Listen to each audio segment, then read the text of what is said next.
ఈ Vijayawada railway station food గురించి చదివాక నాకు బుర్ర పోయింది. జనరల్గా మనం ఎక్కడి నుంచైనా వస్తున్నాం అనుకోండి, ఒక 1 అవర్ 2 అవర్ నుంచి నెక్స్ట్ విజయవాడ స్టాప్ ఉందంటే తినడం మానేస్తాం. సరేలే మంచిగా విజయవాడ రైల్వే స్టేషన్లో ఫుడ్ కొనుక్కొని తినొచ్చులే హ్యాపీగా ఉంటుందని.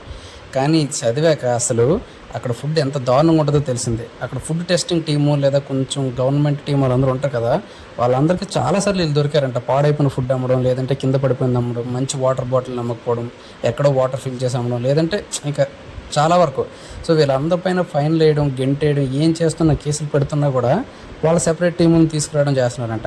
చివరికి వీళ్ళకి కొంతమందికి అప్రూవ్డ్గా ఈ కార్డు ఉన్న వాళ్ళే వండాలి, లేదా ఈ కార్డు ఉన్న వాళ్ళే సెల్ చేయాలి అనే రూల్స్ పెట్టినా కూడా ఆ కార్డ్స్ని కూడా సేమ్ ప్రింట్ తీయడం, కలర్ జెరాక్స్ తీయడం, లేదంటే కొంచెం మార్ఫింగ్ చేయడం, ఏదో ఒకటి చేసి మళ్ళీ అమ్మేస్తున్నారంట.